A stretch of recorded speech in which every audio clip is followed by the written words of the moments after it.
stack, share. I'm sharing. Yeah, I think there's just a problem with the call. The Maybe the reception. network, so let's forget Yeah, about it.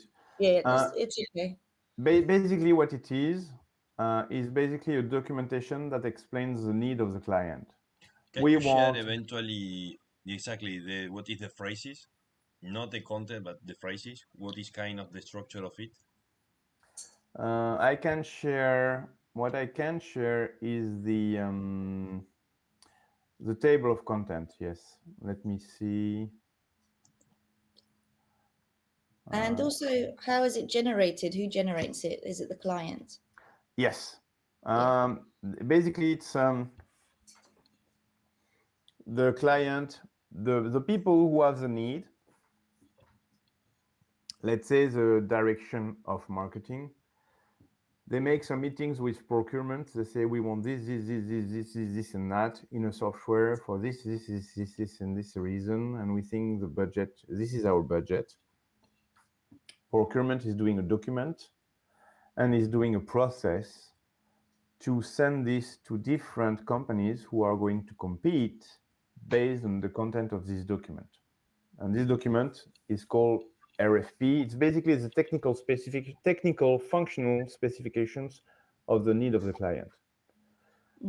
Meaning that if this document is sent and nobody, just the client has written it, it might not be well suited for your answer, for your solution. And normally what happens, unfortunately, because people are humans, it means that when an RFP is issued, normally what has happened previously is a company helped them building it. Or the solution that the client want, like GuideMe, you will have helped the marketing manager to build the documentation to build this document RFPs. So then when it's issued to the market, the competitors are less, their answer will be less strong than yours. It's Okay. not supposed to happen like that, but that happens like that very often. Okay, I'll stop here and let's start with your tutorial. You can record again if you want, of course. Let's start with your part. Okay, Elizabeth, could you please say a little summary of the Excel you created so he understand where we are in different elements? Okay, sure. So I'm creating an Excel spreadsheet based on all my LinkedIn contacts, which are close to 500. Yes. I am putting a filter at the moment. It's airlines. I've done the cruise lines. I've got the name, the name of the company they work for, the name of their position, a personal description, a description of their company, description of the pain points, and a couple of others. And the idea is once I've got everything, we can work out what are the common factors, what are the common pain points, and then address those in communication with them. Yes. Okay. So that's where I'm at. I didn't get the last part. Are you planning to reach out to them, to call them, to email them? Do you know them? No, I've exchanged a little bit with them on LinkedIn, but I don't know them. The idea is to establish a rapport with them. So once we know the the most maybe not warmest leads, but the most potential leads, Yes. then I will Okay. start approaching it. Um, and how are you going to reach out to them? By email, by phone, LinkedIn? LinkedIn message. And they answer to you normally? They do? They answer more and more now because Oh. before I used to write a longer message, which is wrong. And I find that if you're short to begin with, a bit more casual, and then work it up from there, they Mm-hmm. respond. So I had a guy just a couple of days ago, and he suggested, asked him about his book. It's about passenger flow or something like that. I said, oh, so sounds great. Thanks for connecting. And where can I find more information about your book? He says, oh, I'll send it to you. Give me your address, and then maybe we can have a meeting in the new year. So yeah, the idea is just to have short messages to begin with, and then work it up from there. Cool. Neat. Yep. Okay. Yeah, that's Fun. it. Okay, from our part, basically what we try to do, as you understand correctly, we are a B2B. So it is airports, airlines, ports, and airports. And what I'm trying to do is to find the communities when they are openly asking for a tender, as you mentioned before, but we are not getting lucky for the moment in the part of the airports. You are not what? Lucky enough, Lucky. they are selecting this. For example, Lyon selected the pre-existing provider they had before. So basically, we are right late. What you are Fair saying enough. to us is that basically by doing what I'm doing now, we are late because already somebody helped them to create this RFP, and probably that's Yes. why we are not getting selected because we are not known before they arrive to the point to open this for everybody. Therefore, we are outside because they don't select something like us directly. So, and but you talked to Lyon, etc., Yes, right? I talk to different areas. Invest in Lyon is similar to promotion here locally. It's similar to, remember Maribel Sierra? Yeah. Okay, the same, but over there. I talk with some people in LinkedIn because we're not physically moving in the places, but looks like the way to make yourself known is one through LinkedIn or two by events, participating Yes. in the particular events. So Yes. that is something I'm considering really strongly, even when it is a strong budget. I had impression in Malaga was really good experience, and that's something we did one time only. We were over there with Vadim, Javier, Elizabeth, and me, and I had the impression we left this impression in everybody that we were able to bring the attention to us and let them know us, and that is interesting. For the I moment, agree. I for the agree. moment, from that particular event, we have no close deal with nobody except we advance with needs that are totally strategic for us in a way that I had not the impression it was possible before. They invite us. I So was there that's physically already there. that's already very valuable. Just one thing for Lyon, it's not because you lost that you should forget about them. Huh? Keep them in your mailing list, keep them in your stuff, keep addressing them, keep talking to them, because what if the solution they put in place doesn't work at the end of the day, Okay. right? So keep them in the loop, keep discussing with them. Less, not every 2 weeks, of course. They have chosen something else, probably like every 6 months, Okay. right? Every 6 months, give a call, send a LinkedIn. How is it going with the solution? You're still happy? We have now give some news. We have now won this new deal. We have now this new functionalities. Do you want to have lunch? Mm. Network. I tell you what, I don't network. That's the biggest mistake of my life. I don't have time to network. I don't have time to discuss to my network. And I think about things and I'm like, what the fuck am I doing? So right, and but I am still closing deals because there is a momentum. I've been here for 4 years. There is a marketing for my company. I know my clients. Da da da da da. But for you, it's important that you keep, and this is the most difficult part. You want to close deals, but you need to not forget about just talking to the people you have been talking to, because things are moving. Things are moving. What you're looking for is momentum. Bada bada Yeah. bada bam.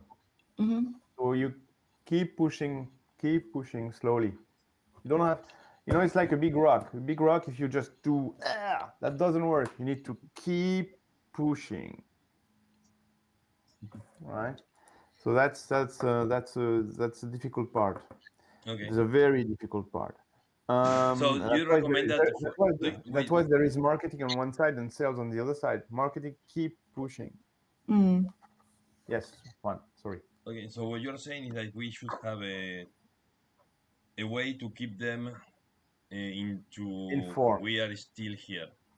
Yes. So Yes. not having information from their part is not a reason to don't do this. We should be doing this with, from our initiative. Well, you have what we call suspects, and then you have what you call prospects. Mm-hmm. Suspects are just people like you and me, and you don't know if they're gonna be one day prospect. But those guys, you want to inform them because they're on the market and they're in the position who is interesting for you. You Mm-hmm. start moving hard when people becomes prospects. But Mm-hmm. suspects, you need to do something for them, otherwise they never transform into prospects because they don't hear about what you do. Yeah. Okay. And sorry, Yeah. yeah. Just to say, I don't know if we were too late, Juan, because I did send them the pitch deck before the actual competition, the open call. I'm not sure. I think because when I messaged the guy, Anatoly, he had said that they had something similar already to me, Hmm. and this was before the official open call, which was about a couple of months later. So I think there's more at play there. Huh, interesting. Okay. Anyway, Yeah. but yeah, I understand about the momentum and the suspects and prospects, and obviously, yeah, we do have to keep talking about it all the time, updating people what's happening with Guide Me. We got a new version, this feature, What etc. yeah, what you can do is what you could do, guys, is organize a quarterly or bi-yearly webinar, Yes. inviting everybody, Mm-hmm. all the people you've met, and telling more about Guide Me. But it's not about selling your product. It's telling Mm. you how the market is evolving. Yeah. You know what you see on the market, um, and you know and you can give news about how GuideMe is evolving in terms of solution, what it can do now that it couldn't do before, and you Yeah. do this every 6 months or 4 months or 3 months. Every 3 months is very short because time flies. And when you do that, while you make sure to see who is connected, who is not, and the ones who are attending, you reach out to them by phone saying, yeah, were you interested? Do you need more information? Yeah. Voila, Yep. Yeah. that helps. Mm-hmm. And the good news about webinar is you can do it worldwide, right? You invite everybody in the world. You do two webinars, one in the morning for East, no, Yeah. for East Center, and one in the afternoon for Central West, and you cover the world. Mm-hmm. So that can be very helpful. Now the question is, when you do a webinar, you better be sure to have new things to say. That's what is going to give you the momentum. You need a webinar every 6 months because every 3 months is too short because your product is not evolving fast enough to give you more news every 3 months, Yeah. right? This kind Mm-hmm. of thing. Yeah. I like the plan. It's good. That can help. That can Yes. help. And it's less stressful because you have 6 months. You can plan. You can spend one day every 2 to 3 weeks to think about this, start building it, having the content, knowing what do you need to be talking in 6 months. So do you need to have some functionalities put in place faster when you think, because then they'll be ready. Voila. You want to talk with a client. Who is the client you're going to talk about? You want the client to be participating because clients love to speak about themselves. So you can invite a client to talk about their solution, how they implement it, and how happy they are with you guys. That helps. Mm-hmm. Mm-hmm. You could have Terrace Duport explaining what they've been putting in place 2 years ago and how now they see the solution helping them. Mm. That is going to bring interest. Yeah. More That's good. interest. much more interesting than if you speak yourself about the solution. That's totally different. Okay. Cool. The part of well, as a summary also, we need to include in this segment of summaries. Inside LinkedIn is what we are pushing to connect with people. That's what we are basically trying to do. The strategy is split basically in two steps. Number one is to dig into the what another person did, which is in the position, of course, that if we are interested. So we look 1 year behind or more. We see what the Yes. person said. Oh, I'm proud to blah blah blah something. When they have a lot of people saying, "Oh, I like it," so that is what we select as a content. We say whatever this person said 1 year before, and everybody celebrated. We take that information, we take it to the present, and we ask, "Oh, how it is going with this?" And we That's put good. in, and we put the in well, so we call out everybody who put the like to jump in to see how it is going. So we are kind of stealing the other people idea to bring attention to us.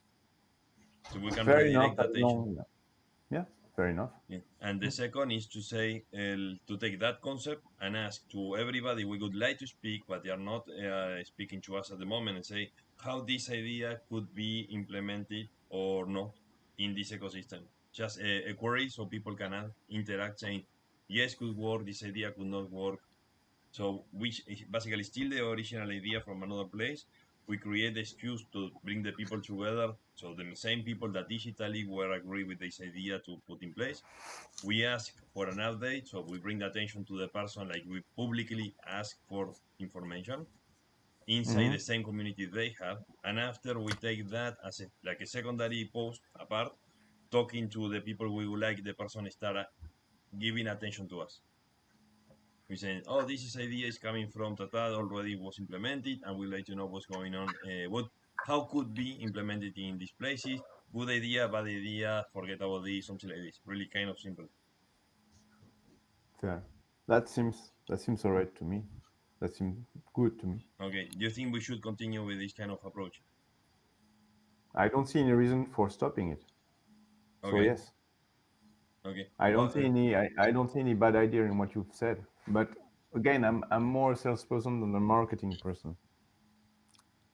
And do you think that is going to help us to create a relation to the selling process? I think so. As long as people answer you, that means that there is interest. If they don't answer you, then yeah. But if they answer you, that means there is interest. Mhm. If there is interest, well, you can drive something out of it. Yep. Okay, so that is something we should continue. Lisa, that is something we need to dig more deeper, more constantly. What do you think, Okay. Elizabeth? What is your experience about how it is going? Do you Um, see do you yeah, see things which are mm-hmm, or yeah. I no? mean, Okay. sometimes it works. I've been doing it less now. Sorry, Uh-huh. Juan. I've been doing it less. But I can do it now and then. When I think the theme is relevant. I Mm. think at the moment I'm trying to do more relevant, relevant as in up to date. It is a good plan, and at the beginning I think it was good to just get attention, based on on innovation and ideas that were trialed, and looking back and asking people, oh, and how has this evolved? That kind of stuff is good, um, to see where we're at in the market. But yeah, I think it's good, but not to do it exclusively. I think it's best to mix it up and to try and be natural as well in the posting, and just basically commenting on other people's posts. So it's a bit Mm. of a mixture. There's no real clear formula. I think we I just have agree. to I mix agree it with up. you. I agree with you. I agree with you. Okay. It's true. If it's too mechanical, Mm. people sense it and they just stop. Yeah, that's. I So think. Yeah, that's a what it sense was. of the key thing is relevancy. It's like I will say that with the social media, what's happening is people are more and more into what they do normally with real life. Yeah, even Uh, on LinkedIn. you know, how is it with a bunch of people you don't know in a room? if you go to the first person and talk to them about something they don't care about, they're not going to listen to you. So the real conversation starts when you start discussing about something where there is an interest Yeah. in both sides. Yeah. Then you start discussing about the real thing. And Mm. then you start speaking for hours with the same person during the evening when actually you were supposed to speak only for 2 or 3 minutes. Mm-hmm. And the question is like, oh, this is interesting. I didn't know that. How do you do that? Oh, by this and that. So Yeah. relevant. The key problem is relevancy, and this Yeah. is very difficult because then how do you drive a number of contacts when you want relevancy? Yes. There, um, from what I understand, it means that what you want to push to the LinkedIn needs to be relevant. And when you ask a question, it has to be a real question that is interesting for the person who's going to receive this question. It's true. It's not easy. Absolutely. It's very difficult. It's very difficult. Yeah, and that's also the idea of having this like really detailed profiling Excel sheet, so Yeah. that we have that information. So then I can plan what to post and what question to pose, um, Yeah, I and the understand. potential responses. Could So you please yeah, share that's the the screen to share exactly this, and we can show to him one example to show Oh, the okay. structure? no worries. One I've understood. No need, frankly. I've got Okay. it. I've got what you mean by what you have in the file. That's fine. No worries. We don't need Okay. to go Okay. through unless you want to show me something specific. But Yes, it's what you're about saying, the let's say okay. the concepts we are putting inside to You want see me? the You want me? concept we are Okay, putting inside fine. makes sense or not. Because we try to structure this to make it more organized in a way that we can after organize our head even more. That was a Hmm. little Okay, intention. fine. The Okay. concept we try to pull together and keep it in front of us by each person is, of course, something basic like any other CRM. Who could be the real client, the legal client? But Yes. after, basically, what we have is one person. The person is the point of interest, is the person of interest. That person of interest, we split it in four elements, is what we believe the person is interested in. So personally, why the person interact with other people, what is they are sharing that is not exactly the part of work. What is the position we believe the person needs to complete? What is the person obliged to do by the position? What is the boss description? So what is the person related? How is the work related? What we believe the company publicly are saying that makes sense for us, that is important for us. So to understand the position of the person and the company and the boss, basically. And at the end is what we believe we could extract from there as a pain. So if you could you please select one, only one, to see if what we are putting inside the concept still makes sense? Oh, okay. Because basically this is the base of the CRM, and when you go into a All negotiation, right. we Well, the like to know first if we one. have the minimum we should have. Yes. Okay, so we've got Michelle here. She works in the US. So personal description. I'm pulling most of this from chat because Wow. it's faster, and I also double check on their profile on LinkedIn to see if it's correct, and it is. And then I'm planning at the end when I know who to target, who are the more likely potential clients, then I can go into a bit more detail, maybe add a bit of their personal description as I start talking to them. But I think quite important is are these pain points, and often operational efficiency is high. So I know that Mm-hmm. obviously we need to offer them ease in helping them get all the different tasks done, but it's also working out which tasks they need done and if GuideMe can actually contribute to that. So operational challenges, efficiency, and also uh,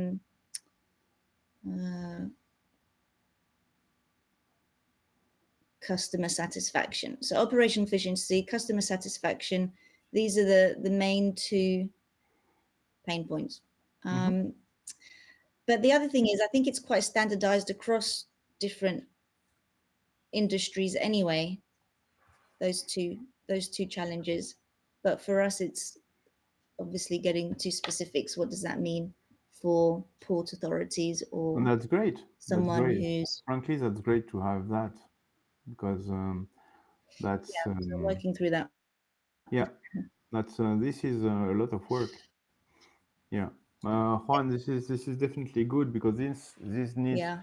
this gives you enough content to go to meeting and to prepare for what we call the discovery call. So the discovery meeting where you try to understand exactly what the client is trying to achieve, and you make a first level of presentation about what you can do with your solution, what are your clients, and why they decide to work with you, and what is basically their use case, and what is the value that you bring. Mm-hmm. You know, so that's basically that. That's basically the discovery call is about. Okay, so what is it that you do? What are your pain points? What do you want to achieve? What is the timing? What is all the questions that you need to ask them to understand what is their problem? Like a doctor, you're doing literally like a doctor, okay? And then you explain what you do, where you have done it, and why the clients are happy with you. And then you define, okay, if you want to proceed and go further, what will be the next step? And you define the next date for a meeting. That's basically what is a discovery call. Needs to be very, it's literally a discovery call with the person. So it's like you need to be just quiet and explain and listen a lot. And try to understand really what is their issue and what is the impact of this issue. Because if there is only, you always need to think that if there is only a small impact, it means that there will be a small budget. Big impact, big budget, or big impact, shorter time, right? It might be a small budget, but they need to do it right now. They cannot wait. So, it's like, and you need to align the impact that they want with the impact that you can do. But when you do that, you're already more into you already know how to do this one about what is impact that can be done. So that's good. Okay. Does it make sense? Yeah. So, what do you need to have for the discovery call? What do you need to have normally as a minimum to say, okay, I'm ready to have this call? You enter You with need to nothing, or you enter with a no. You need specific. you need first to have done your homework in terms of what is the company, what do they do, who is the guy I'm going to talk to, what does he do, right? What potential problem does he have potentially? You know, you keep this for you, and then on your side, you need to arrive with a short presentation of who you are, what you do, company. I mean, not you, but the company, and one or two or three use cases, meaning clients that are relevant, and this is the key, relevant to the person you're going to meet. If it's not relevant, the person is not going to accept for next meeting because, and frankly, sorry for this example, but this is exactly like dating. If you're not relevant to the person you're dating with, there's not going to be a next meeting. So you need to be in this framework of when you go for a date, You don't know what's going to happen, but apparently, given what you've seen about the person or discussed with the person, you will probably like to have a next meeting. So you need to adapt, Mm-hmm. right? The only thing is the person you're meeting with, he or she doesn't know if he wants to date. Since you're a salesperson, you want to date Mm-hmm. or you want to dance, but the other person doesn't know yet if she or he wants to dance. That's where the trick is between, just sales cycle and the dating. That's where it's different. When two people go to date, then both know they might be willing to date. When you go for a meeting, discovery call, there is interest because there is a pain, there is a problem, but it's less advanced. Salespeople are going to go. They normally go to a discovery call when they think that there is a potential sale, right? Because they think it's a big company, right? They may have. Okay, there might be something here we need. But, but, but sometimes you go out of the meeting and say, nothing to do there. Mm-hmm. Check, done, next. You don't go to this or recall. That's where it's difficult. You don't want to force the sales cycle. If there is no deal, there is no deal. If there is no interest, there is no interest. If they're not ready, they're not ready. Yeah. Right? But you don't want to miss an opportunity to find something there. That's why a discovery call is a discovery call, and you need to ask a lot of questions and listen a lot. You ask a question and you listen, and you Mm-hmm. rephrase, and you ask another. It's like you try to get as much information as you want Yeah. in order to find if there is something to do there for them, Mm-hmm. and at the same time you need to present them what you do and the use cases that are relevant to them. Sometimes you don't have use cases that are relevant to them, and you propose them next meeting saying, well, I don't have this use case here. We have some, but I don't have it here. So let's recap and let's set up a next meeting like when you can, because I can show you some things we have done exactly in what you're trying to achieve, but I don't have it with me here. That's fine. No worries. That's okay. Okay. But I think also to try to keep it natural, as you say, and not to push, because um, a person doesn't want to feel pressured or cornered. It has to come from them. So ask the questions, but ask Yeah. them in a way that they're gonna be forthright, gonna Yeah. be. It's really again in the word. In discovery, it means you need to be interested to understand and to learn about the other the potential client. Yeah. So it's really about being interested, not Mm-hmm. being interested to sell, just being interested because it's a person, it's a client. They have things, they have budgets, they have issues, they have pains, they have targets, they have strategy, and you're just interested in what they do. Mm-hmm. If you're just going there to try to put in place a sales cycle, they're going to feel it, Mm-hmm. Yeah. right? Yeah. They So they that's can even tell it through words, right? Even through text. yeah, yeah. So you need to really be into interest, Yeah. Yeah. Okay. right, and discovery. Sincere. Yeah. Yeah, Okay. What kind of that's questions do you normally put to start the conversations? What are the starting points you can say, okay, I want to touch a little these areas? How do you organize this? um, you can start by saying, well, obviously, I know a bit about your company. So, what I understand about your company, you're doing this, and this, and that. But can you tell me more about your role in the company and what you do exactly? Okay, Yeah. so you can Right? You totally start by just, that. okay. So that should be for us the second column. So what is the formal position, the formal requirements of the person? Just to Yeah. have the salary. What Yes. do you do? What do you do? What are your main objectives? Um, um, uh, and so since we're meeting, do you know a bit about Guide Me? No, you don't. This is in 2 minutes, 3 minutes what we do, and then you relaunch saying, given what we do, how do you do it yourself right now? Do you have any issues with that? Do you have any problems with that? What would you like to achieve? Are you achieving what you want to achieve? Those kind of things. There is Yeah. no real framework, but normally what you do is you propose an agenda where you say, let me.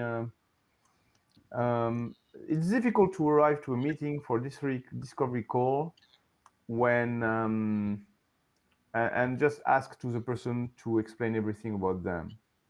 Sometimes it's a bit easier to say what you do first and then ask questions. But then the more you say about yourself, the less they're going to tell you, the less broad they're going to Yeah. tell you about them, because Yes.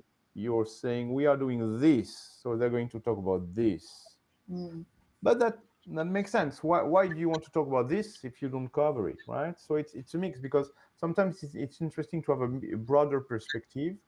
So what you can do is well, I'm going to present you what we do with Guide Me, but first, can you tell me more about your company, your targets, what you're doing yourself, in a few minutes? Mm-hmm. And then while they're discussing, then you start digging towards things that you do. Like, for example, it says, I'm a head of marketing. Oh, okay, great. And how, of course, you're not going to target about how do you handle, I don't know, marketing campaigns, because you don't do marketing campaigns. Or if you do marketing campaigns, how do you handle marketing campaigns? How do you handle tourism? How do you handle this and that? Right now, do you follow follow the tourists uh, on each step where on their journey when they are in a country, after when they go out of the boat after the cruise, or you don't? Da da da da. You try to ask questions to direct them towards what you do, and see how it goes, right? But first, ask the general questions about, okay, what is your mandate? What you need to achieve in your mandate? Mm-hmm. Okay, and how do you do that? Okay, and do you achieve this mandate? Okay, all right, understood. And in this mandate, do you have also, obviously, you need to know what's going on with your clients. Hmm. How do you do that? Could you be better at that? Could you, if you could this and do this and this and this and that, would this help your mandate? Okay, Mm-hmm. those kind of questions. Does it Uh, make sense? yes, Yeah. everything you're saying is really, really good. It's basically And like if then you are and then giving you to us one present script. you present your company. You say what you do. You explain your use cases. Hmm. Um, and then from there, you tell them, okay, are you interested to know more? Are you interested to go deeper in the discussion? And if the person says yes, because we would like to have something like that, but we don't know how to do, say, okay, we need to sit more longer time, so I understand better what you do, what you want to achieve, so I could tell you what we could achieve and how, and obviously how much, what will be the budget for that. But we Mm-hmm. need probably a 2 hour session or 3 hour session together. Um, um, do we need anyone else in the Mm-hmm. meeting? Uh, and from there, from this point of discussion, we will need probably to discuss together um, uh, who else will need to be. We will need to discuss with in order to have a more complete view about your problem, or to present our solution, something like that. I don't know. Sorry, it's a bit vague here, but what you want to do is basically to have a next meeting where you go deeper into the discussion on one side what they do and how they do it, and what is their pain and how much it costs, Mm-hmm. and on the other side what you could do, how you could do it, and how much it would cost. Because ideally, you want something where they tell you, well, we are not doing this. By not doing this, this is costing us 100 per year. And you tell them, well, good news, because we are doing this, we can help you. And if we do it together, this will cost you less than 100 per year, meaning that basically there is a direct return on investment, Mm-hmm. right? You're counter effecting right? They're losing money, and by putting something on the table, they're going to stop lose money or they're going to make money. That's where you need to have the discussion. And to do this, you need to dig with them through another meeting or another meeting, this discussion. These pain points about how much it costs, how much you would you like to generate, how much are you losing per month or per year. So we And need it to gives you write these numbers or these variables that can put in number. Basically, that's the trick. The trick is to get to the number so we can talk about numbers, how they stop losing money, how they win money. yeah, yeah, yeah. And this will never happen in the first meeting because they need to know who you are, what you do, why would they give you these numbers in the first place. Okay. Sometimes they're gonna tell you we cannot tell you those numbers. So if you have an NDA ready to be signed with them, that can help. Because then you know that these numbers, they know that they can talk to you about these numbers because there is an NDA in place that you sign with them. The problem is an NDA might be long to sign, so in the meantime there is nothing happening. So it's like at what point do you want an NDA put in place or not? I see.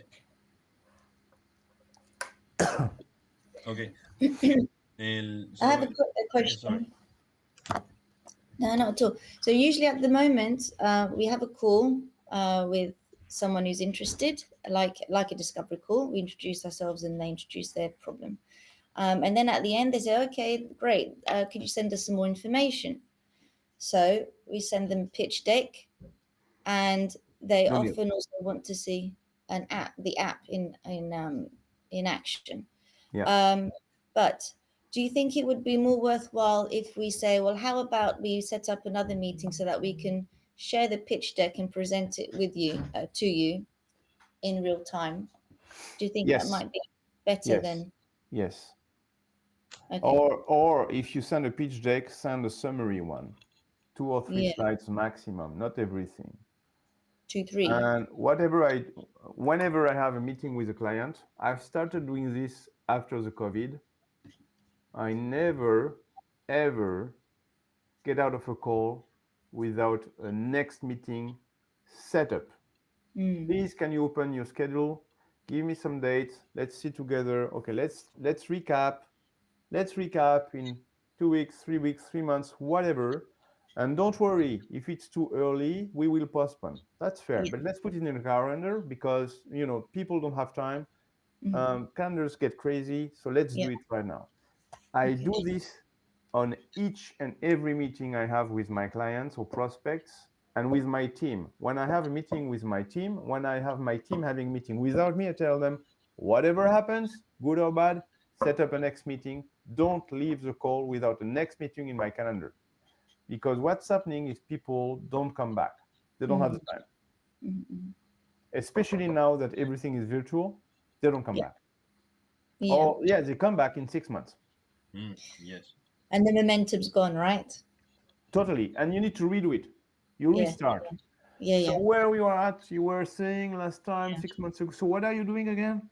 Mm, Oh yeah, Danny. So you're this type of middleware, right? Ah no, forget. No, that's not that one. Okay. Oh, actually, that was important, but I forgot about you guys, and we just signed up with another contractor like 2 months ago. That happens. That happens all the time. I forgot about you. I forgot what you did. We just bought another software 1 month ago. It's a 3 years contract. Let's talk in 2 years' time. yeah. Okay. And you're like, Mm. Mm. that happens all the time. Lot.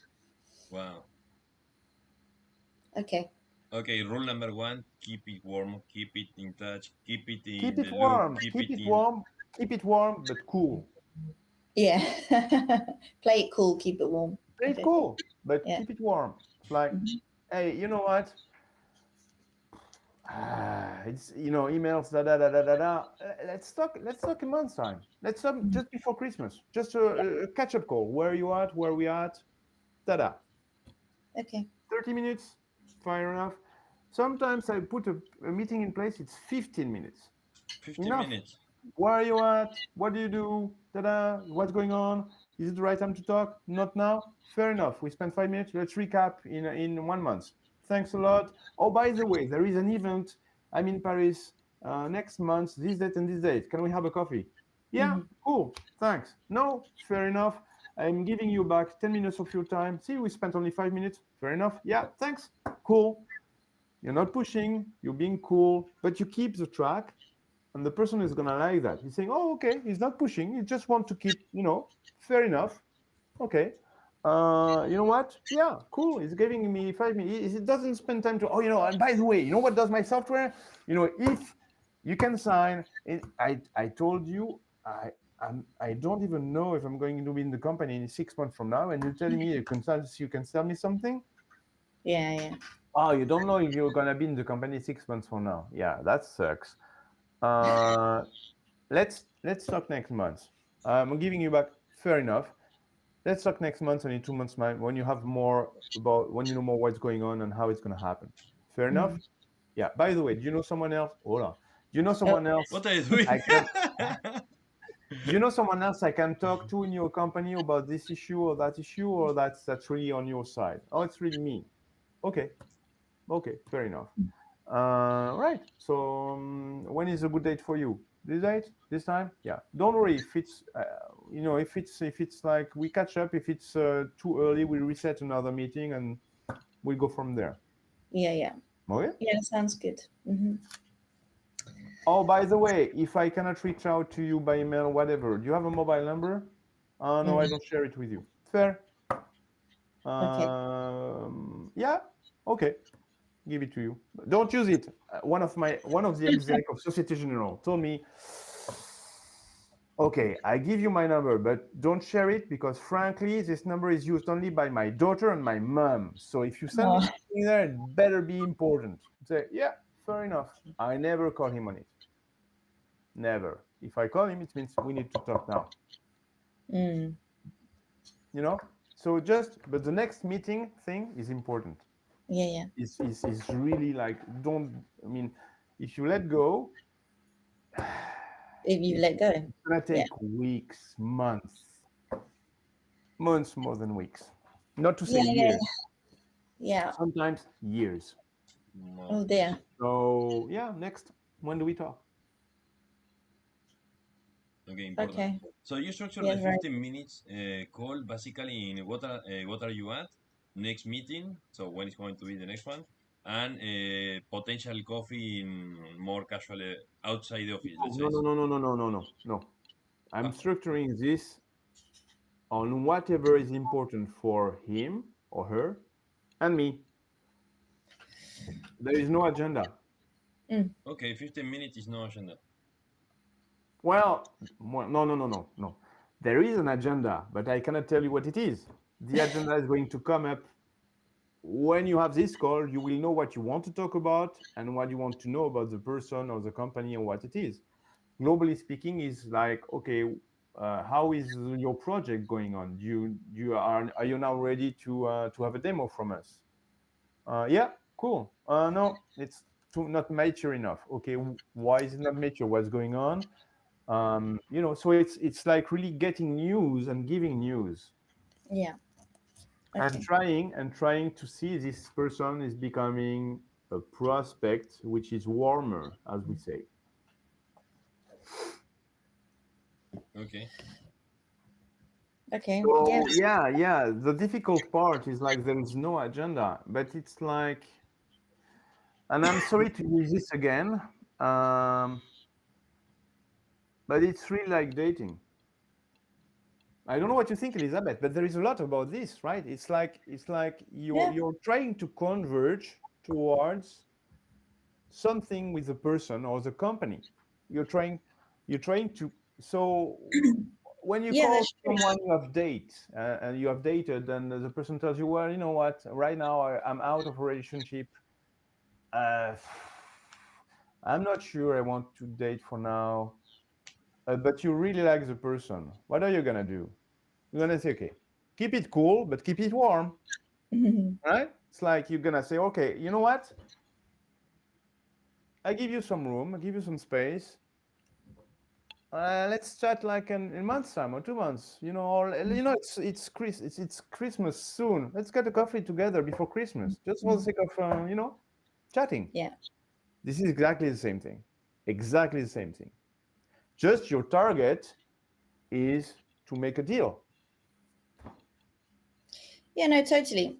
And people always relate sales to relationships, to dating Yes, particularly. yes, And yeah, I guess, yeah, it's the best analogy, because it's a delicate situation, and it depends on what the other person says. Anything that you say influences the other person, so you got to be, that's why we have to listen so well, because we need to plan what we're going to say, or be listen to what they say, so that we know which response is going to be the right one, yeah, or at and least yeah, yeah. And strong what I one. like about this comparison is the fact that you need to be interested, really interested Yeah. in the person and the Hmm. company. Hmm. Why? If you're not interested and you just want to sell your stuff, Yeah, it's gonna be like a date. It's gonna be like a date. The person is gonna sense that you're not interested in the person. You just want to, absolutely. Yeah. voila. And then and then this is not going anywhere. So so you need to, sometimes you're not prepared. That's fair. Just be gentle about it and say, oh, well, okay, I'm not sure I know enough about your company. I should have prepared more, but um, can you explain a bit more this and that, because I'm not sure. Yeah. Right, And you better be you that's better be prepared and know exactly about the company, because that doesn't seem very professional. But mhm, at some point, don't invent, and that's because worse. people are going to Yeah. feel it. Yeah. There is Um, yep, Elizabeth. oh, and I think I was just going to say a little story.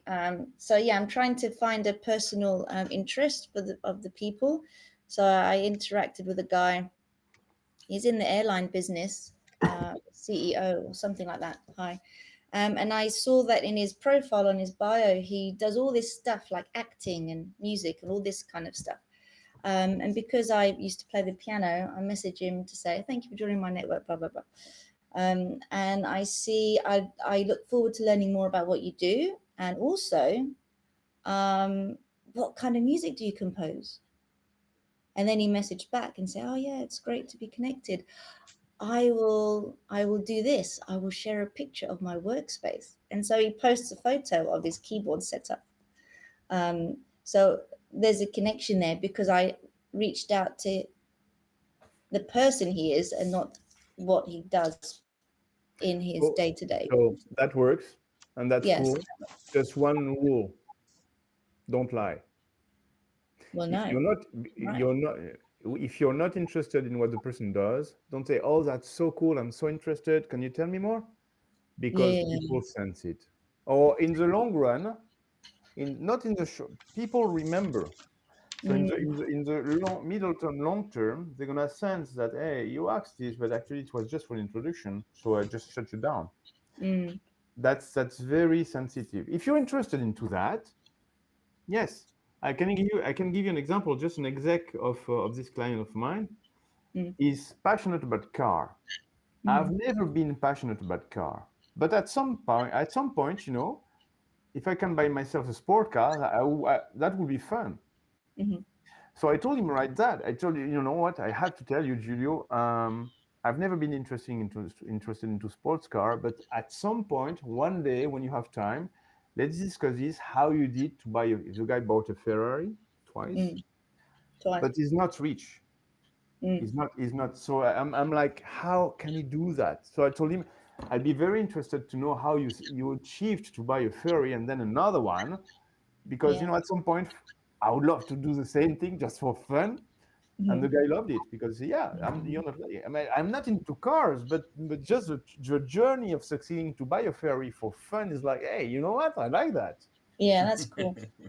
But right? yeah, I think sincerity is the key. You Yeah, have to be sincere.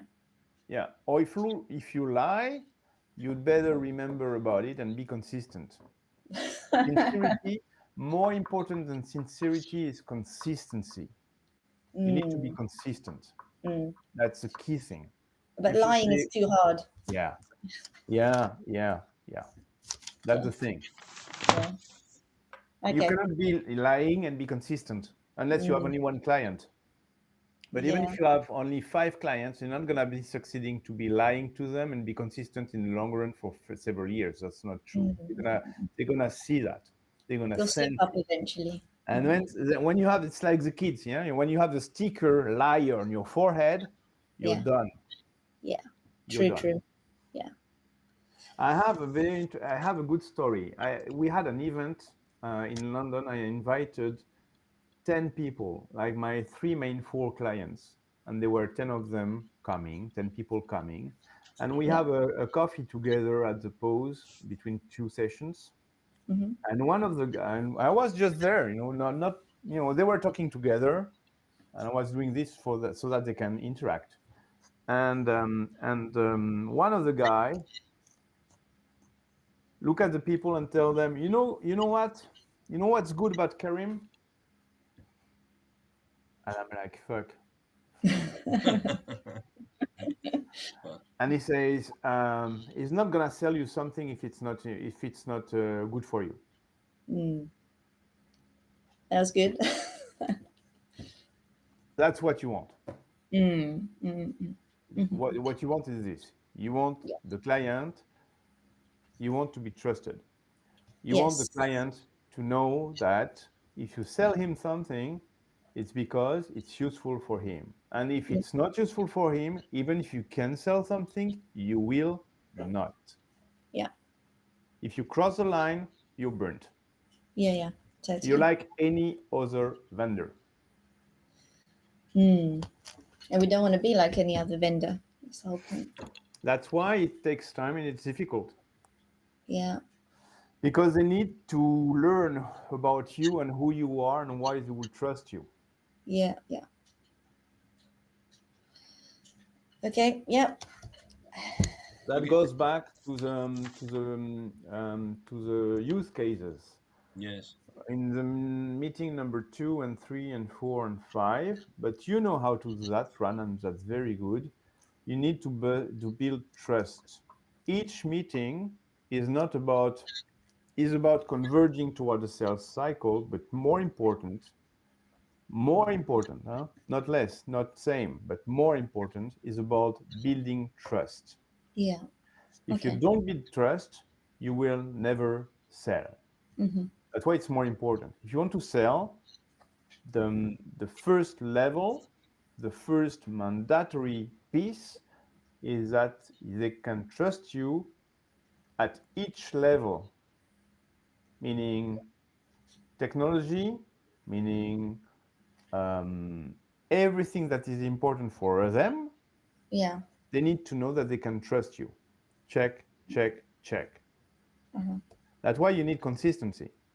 Because the only way for them to know if you're going through the tests is to see if you're consistent, Yeah. Okay.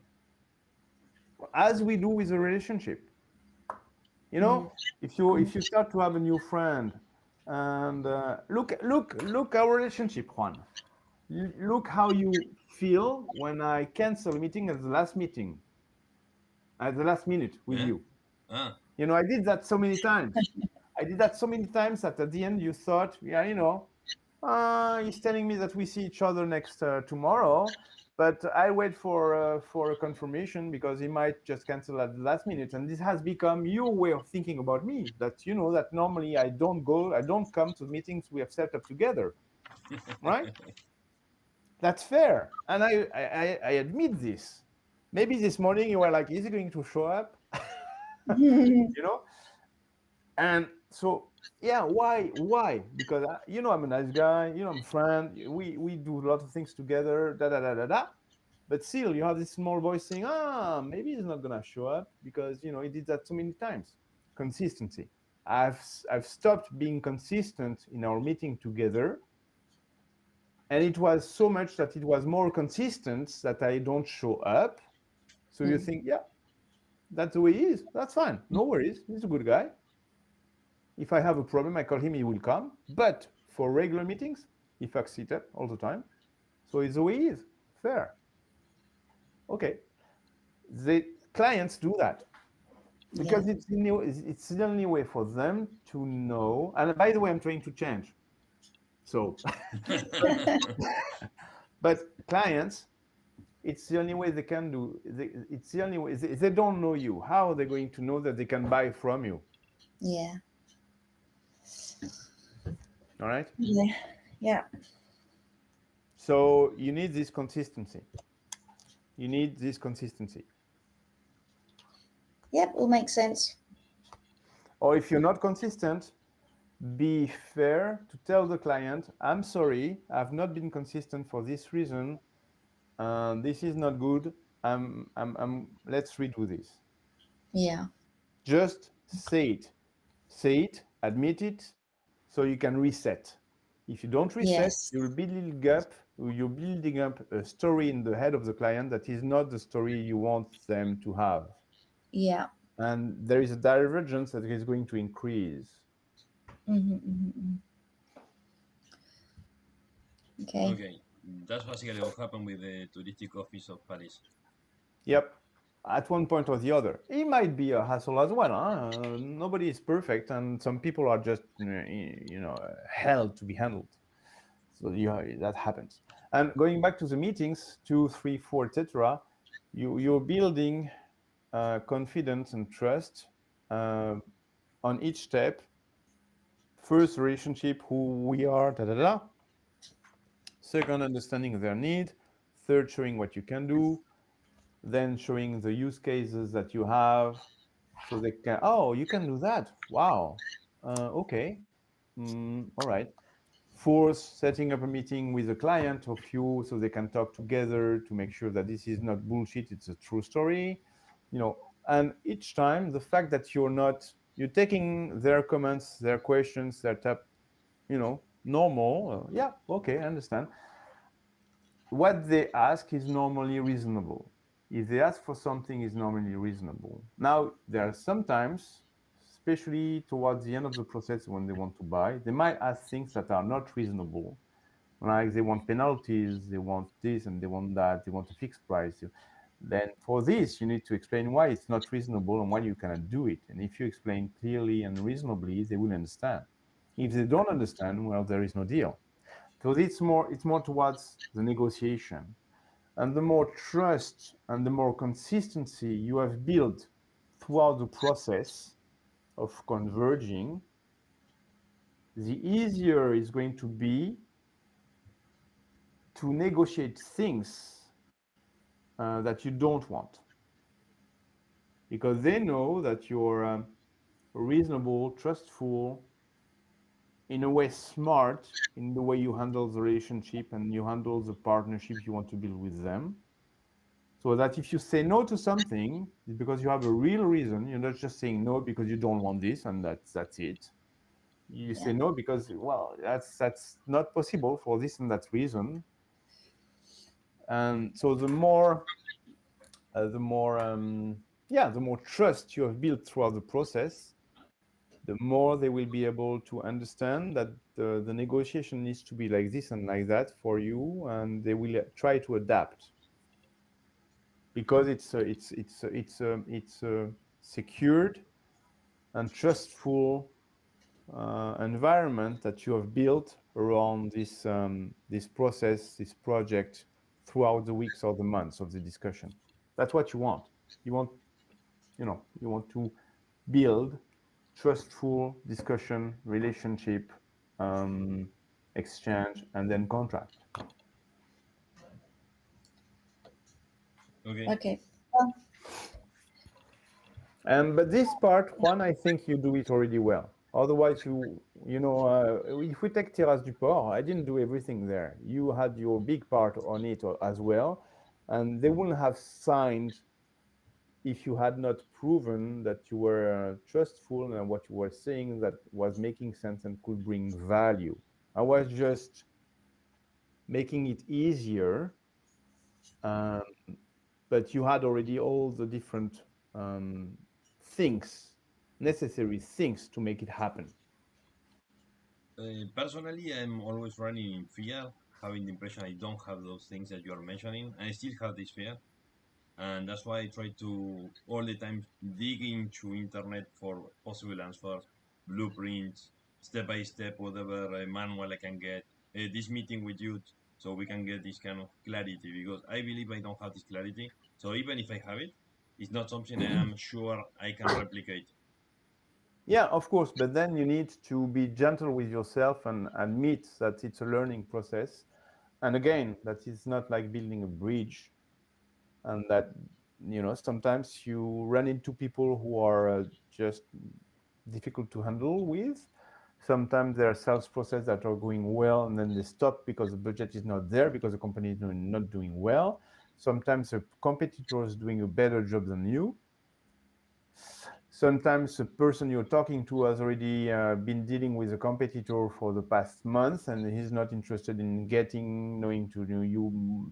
He just want to have a better price from the competitor, so he's just going to make you believe that he's interested so he can get a price from you and then get the price to the competitor in order to tell him, I can get a better price from your competitor with just a Mm. lower than your price. Yeah, yeah, that's part of the journey. um, but that's why the building credibility and trust is important, because the more you build this, the more the person you're talking to, you are all you let me put this way, you are also in this journey, you are also looking for consistency. Mm. Your way as well to know if this can be a client, and a good client. Now you need to define what is a good client for you, huh? But is to look for consistency. If the client is not consistent, that means there is a warning here for you in terms of, do I want to proceed, or it's actually not a prospect, it's a suspect. Mm-hmm. You know, he doesn't want to have a next meeting, or the next meeting he can, but there is nothing really going on, or he keeps telling me that it's more his boss who's deciding, but he doesn't want you to meet him. Or all all this is about try to get consistency from the client as well. That's why if you bring consistency on the table, it's easier to ask for consistency. If you Yeah. bring transparency, it's easier to ask for transparency. Mm-hmm. You know, I had a manager who told me one day, Karim, if you want the client to give you data, you need to give him data first. Figures, data, information. You want them to give you some information, provide information. If you don't, well, why would they? They're gonna say, it's like, yeah, why should I do the first step? Mm. Again, a relationship. Hmm. Give something, Yeah, take something in return. Yeah. Yeah, it makes perfect sense what you've said, Karim. And that's why sales is so difficult, because it's different for each yeah, situation. Um, but like you say, you have to be consistent, sincere, but at the same time, have this confidence, even though you may not have it, because the other person is going to sense it. true. Um, yeah, there's lots at play.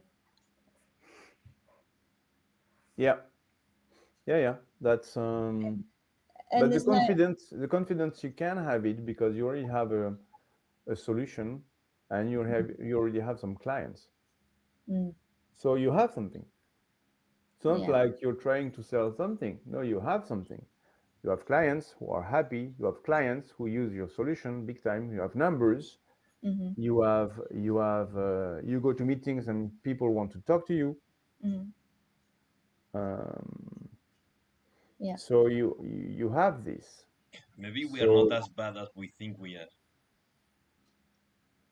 well, why do you think you're bad in the first place when actually you have a solution and you have clients? Because I'm always have the impression that everything is achieved by each particular scenario because something is particular in that particular scenario and not because of me or us being a constant, recurrent, predictable force that create constant, predictable, and repetitive, basically, reactions in the same way. That's because But that's the problem. That's the problem. Yeah, everybody wants to have predictability, when actually what's the only thing you can provide is consistency, but not prediction. okay. I give you an example. My quota for this year is 3 million euro. Well, So far, I've achieved around probably less than 1 million. So highly unpredictable. And I have in my pipeline some deals which are between 1 million to 60 million. What can I do? You think it's gonna help if I think every day, oh fuck, I'm not predictable, what am I doing, what am I doing, what am I doing? It's not going to help at all. It's not gonna help. It's gonna stress me like freak. I'm gonna start doing my CV because I'm going to think I'm gonna be fired by May if I cannot do my figures.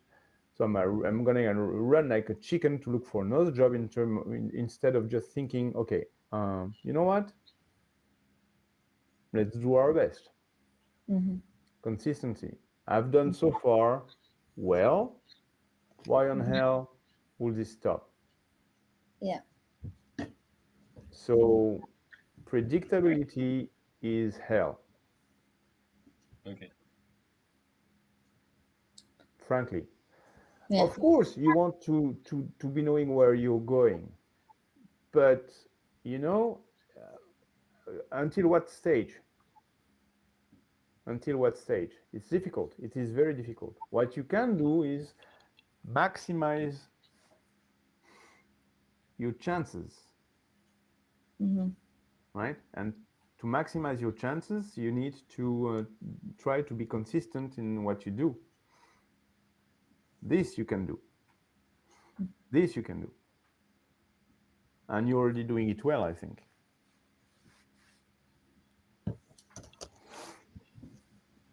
Does it help? Yes, yes, but thanks.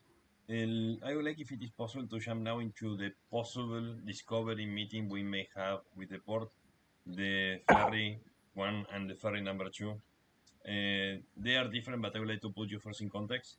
I have Yes. a lunchtime with the person managing the Smart Port Challenge, the representative of the person of the port. Yes. So that is a person being the face and understanding a little why they put in place. They put in place 3 different challenges. Yes. They say that 2 are nice to have, and 1 is they need to have. It's a must. They must have it to prove that this part of participations really makes sense and is absolutely integrated in the real results of the port. So it is important for the port.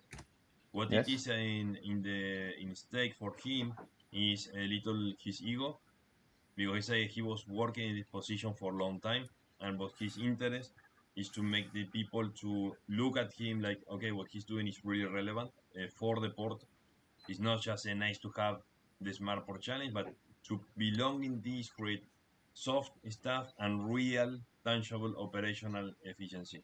Exactly as you Okay. mentioned before, Elizabeth. So based on that information, I said to him in the last meeting, okay, so that means that you are telling me that the client is a port. And he said exactly what you mentioned. It is big enough the size of the possible business that it can be done here, that it will be split absolutely in between whoever attend, yes, whoever is coming, but you can have the deal if we convince the other 2 parties. So Yes. so the port is not going to touch the maximum, but it is going to arrive to keep it without a tender. But it's kind of a close tender because it is to split the difference in between all 3 actors. That indirectly is putting me a price. The maximum the port can do in this scenario is 15,000 per year. Wow. That means it would be 15,000 multiplying the best scenario by 3, by each one Okay. of the actors. So we are talking Mm-hmm. about 45,000. Yes. And that's it. So that is already indirectly the number I already have in the table. Okay. I know that discovery part is extremely important because if we do this correctly in the private point, maybe we can do better to understand the size, the impact, the urgency they have, how important this may be for them, and so on. Because if for the ferry lines it is a nice to have, it's going to be brutal. Because that means it's going to have the best scenario, it's going to touch 15,000 recurrent, that is going to be amazing, but it's only 15,000. The cost to do this is 3 months of development. So that means the salaries and everything for 3 months. But it's going to be done one time. That's a good part. Okay. And that's it. That's the point. So in order to escape from this trap, that is what I believe is so far is how it is set up. We need to do a discovery call as perfect as possible. Therefore, we can get, as you mentioned, the numbers from the ferry, in particular, la meridional is one, of course, is really important, but I'm talking about Corsica Linea. I have Because several questions. Okay, Sorry. In the meantime, I'm making a coffee. Huh? okay, I have several questions. Um, First, you're saying you have a lunch with this person. yes. Okay. Alexandre, yes, is the person in charge of the Smart Port Challenge, is there from the part of the port. It's not the I person in the challenge. In the person in the challenge, the operational guy is another person. Okay. I need to understand something. You're saying it's a trap. If I go in this direction, yes, because what he let me understood is that the maximum we can give you by year without going to public to all other people and open up, without doing Yes. this, it is the maximum the port can give you in this sense. But Yes. that is also the maximum the port can ask to look like if they are being fair, equal parts for each of the other parties. So that means 15, 15, 15, recurrent every year, 45. That's it. Okay. What's in it for you of doing this? We are going to touch a new audience. It is coming from ferries. We are going to touch a standard. It's going to be implemented in one port that we know can push other ports. For example, Nice, Toulon, the ports that we are totally interested to do. So that is for us is more strategic than other thing. In Nice, they told Okay. me if you could have a solution not for the cruise line but for ferries, we are interested. And that was exactly after Malaga, before the Smart Port Challenge, and I Okay. didn't have this answer yet because I had no idea about what to present. Okay. And what's so this person Alexander, right? Yes, What is he looking for? What does he want to achieve? He wants, if I understand correctly, he wants to show that the smart port, his pain is to show that the smart port challenge is important and makes sense and is bringing something, it is right? touching something operational, so it is something tangible and not things related to uh, soft things. We are better in the ecosystem, for example.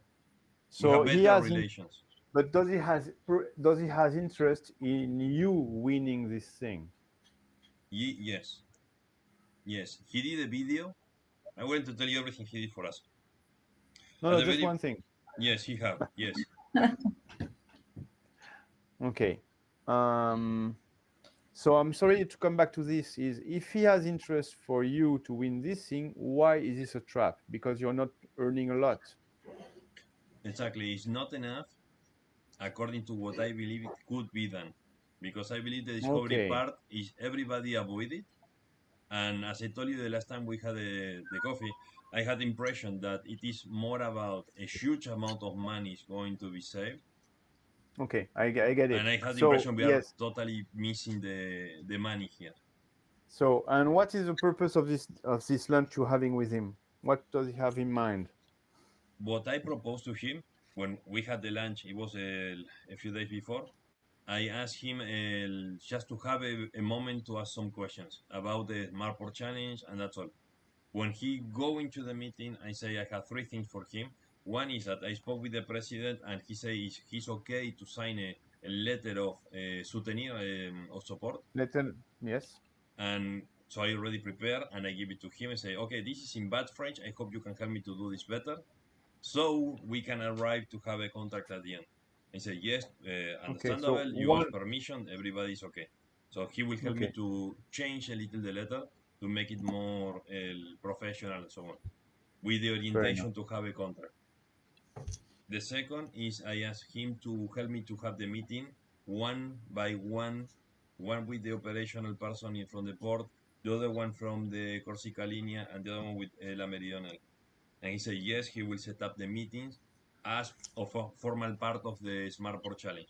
So we are Okay. sure we are going to have those meetings. And the last Okay. one, I asked him a favor about the airport. Give me a second. I write it down here. I want to make sure. He said he knows somebody, but no, I don't know. Elizabeth, you still have time? That's good. You're good. Yeah, it's okay. Okay. Cool. Yes, and the last one is the part of the airport. I asked him because he said he knows somebody that can help us to make sure we go through the 6 months period of testing into a final real contract, a contract with the airport. Because right now we are in Terminal 2, but the contract says in Terminal 2, in Terminal 1, and in the Wi-Fi. The woman who Okay. did the negotiation with me was the same person is right now in the position, and this person decided to have a secondary provider and put them in the Terminal 1, and we're only in Terminal 2, and we are not yet in the Wi-Fi. Oh, I didn't know that, Juan. I Yeah, thought I thought I thought GuideMe was in all the terminals. no, Well, no, no, no. That's why no. I am asking for help, for a political person to help me to push this, because the woman unilaterally decided to do this. Why did she do that?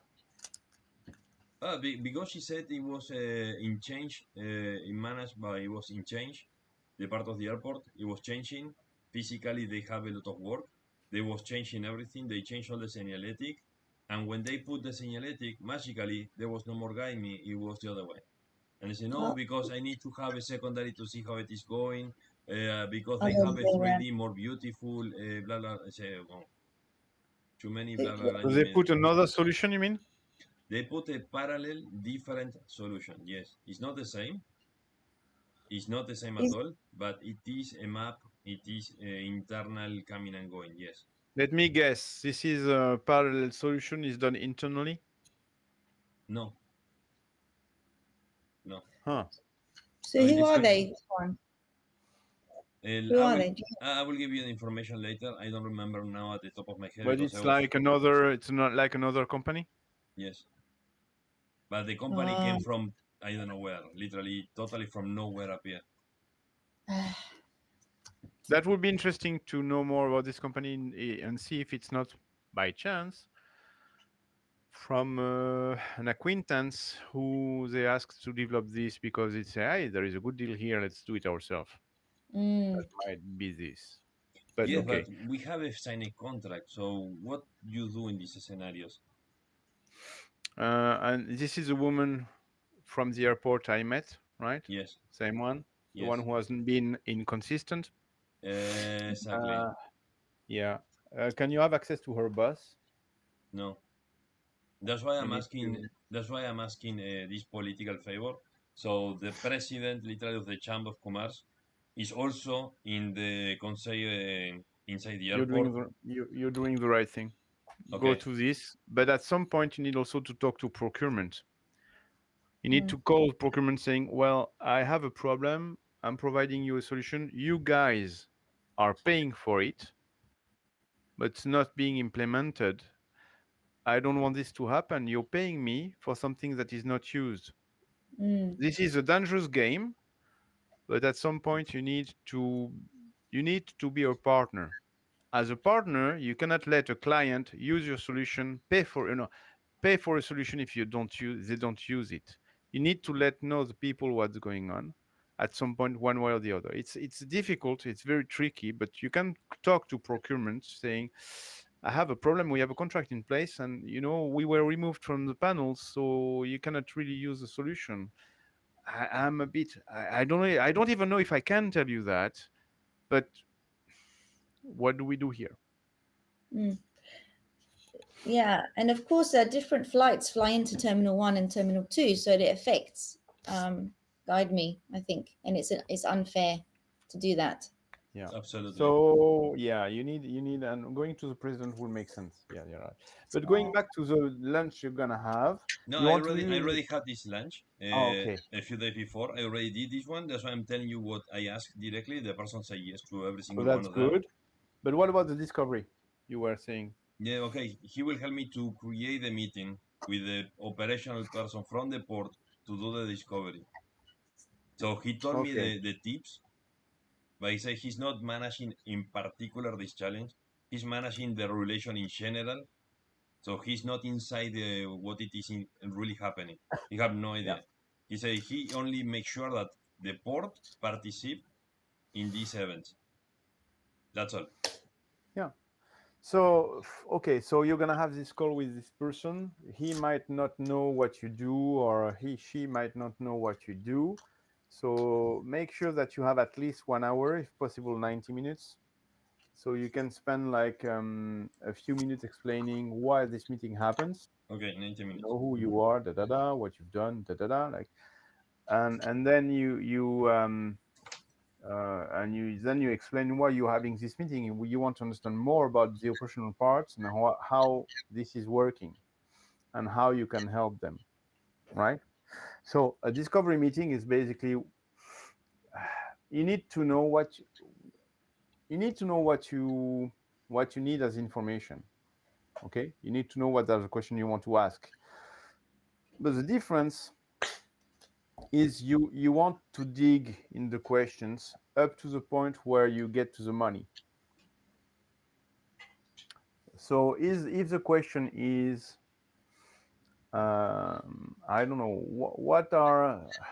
uh, what can you give me a few examples of the things that are not working properly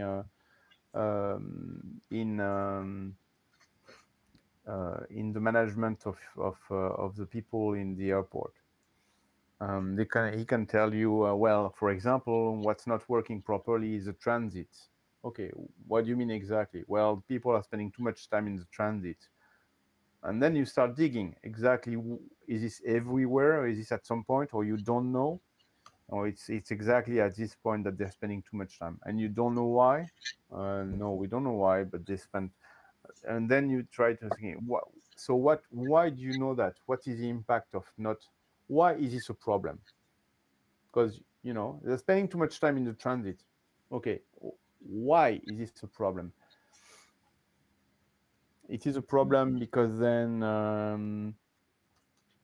there are queues. It's making queues in the process. Okay, and why is it a problem to have queues in the city where people are waiting? Okay, what does it mean? So what is it a problem of image because you don't want people to wait?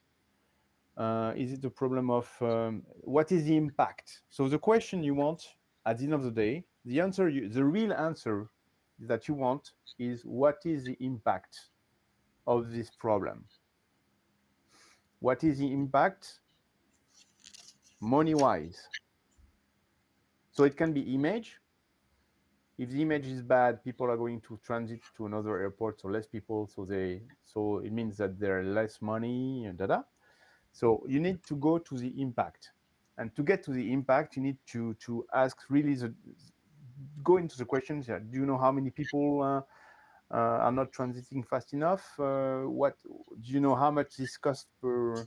You know what happens if the transit gets faster? What is going to be the impact for you guys? Okay. Why do you want? So that's really this. I give you an example in my industry. What I do is I sell software that is helping companies to monitor their applications and their servers. What does it mean? It means that they gather a lot of data from the applications and from the server, and they store this data. These data are called logs. It's logs from servers and applications. What does it mean? It means that anytime they can look at the data in order to understand why there was a problem. So what? Well, whenever there is a problem, they can look at the data and look very quickly to understand what is the problem. What is the impact? Well, before having the solution, they couldn't find the data, they couldn't understand the problem, or they will take, let's say, a day to understand the problem. Now, with this system, it takes only a few minutes. Why is it important? What is the impact again? Because I'm still digging. I still don't know the impact. The impact is when there is an application which is a critical application that is stopped and we are looking for a problem. Each minute of the application being stopped costs the company 3,000 euro. So if I take a full day to understand what's going on and restart the application, this is costing me 8 hours times 60 minutes time 3,000 euro. If I can have a system that is fast enough for me to understand in to a few minutes what's going on and correct, let's say, an hour, instead of spending, I'm going to divide the cost of the application not being running by 8. Okay, then you can say that you understand. Okay. We don't have this level Because with many people, so okay, I understand. it is very difficult. You want to try to get to this. If you don't, try to find some hypothesis with the client. He might not know. I've succeeded so far to do this. I have around 20 clients. I've succeeded to do this so far only with one. But if you the closer you get to this, the easier it is to explain to the client why you need to spend this amount of money. If you tell the client, with this solution, you're going to divide the time of, um, um, let's say, understanding the problem by 8, he's going to listen to you. Even if you say by 2, he's going to listen to you, right? And you're speaking his language.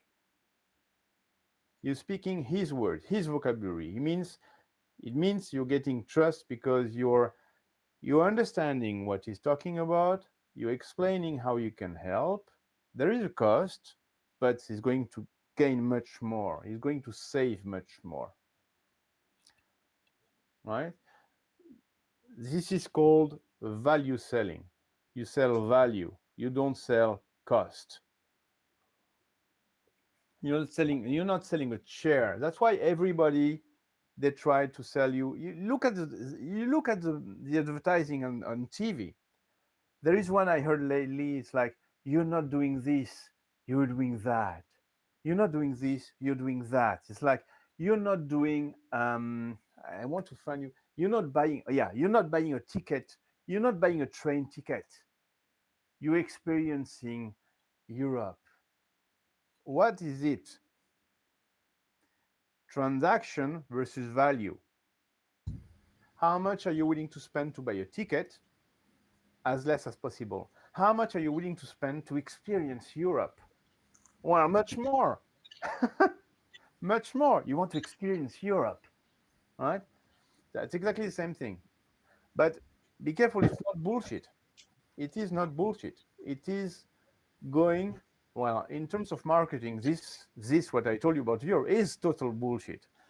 But in IT, in our industry, it's so complex that what you want is to provide value to the client, and you can make good savings. You can then make them money. You can do that. You just need to sit with them and discuss long enough to get to the real things, and not to just, oh, there are too many people in traffic. Yes, so what? Too many people waiting in line. Yeah. Hmm. Why is this a problem?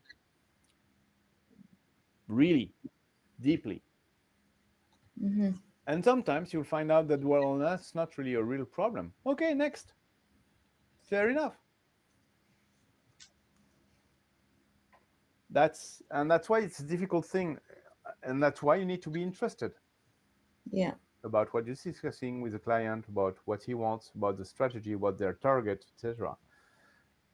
This is about this. It's really about getting to the real thing.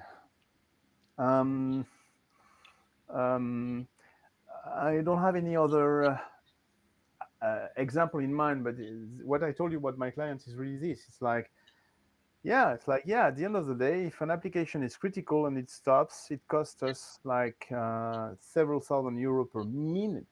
So yeah, if he can help us Yeah. shortening this time, we're definitely going to save money. Okay. And then it gives you some meat, some, let's say one day you meet with the CEO of the company, and you have like you're having a coffee with a person, and the guy tells you, "Oh, so what do you guys do? What's your business?" When you have this level of information, you can tell him, he doesn't care about Guide Me at all. He's a CEO. He doesn't care about Guide Me. He doesn't care about you. He doesn't care about your software. He doesn't care. But if you tell him, I helped you saving around 20,000 euro per month by providing an application which is faster for your people to reset the applications when they're stopped. I can tell you that the guy is listening to you. Yeah. We need better It Yeah. information is to do better it pitches. is very difficult. So it is easy on a Sunday morning with a coffee to tell you, yeah, da da da da da da da da da, all this. It's fucking difficult. But as a target, it's gonna help you having the good level of discussion and getting there slowly. That's the target. We all try to do that. We all suffer. We all dig. It's not easy. It's not easy. And each time I have someone internally who tells me, "Have you sold the value to the client?" I'm like, it's very difficult, but it helps. Okay. What And do you? now the question is, where it's very important is, if there is not much you can help with, it means that you will either not sell the solution or sell it for a small price. At least that's fair. At least it's setting up the right expectations. So either it's strategical, you need to have them as a client, and you sell it for a small price because the impact is small. Fair enough. Uh, Either there is no deal because it's going to be way too small, so it's like you're spending your time for nothing, or you're really bringing something on the table that makes sense for them.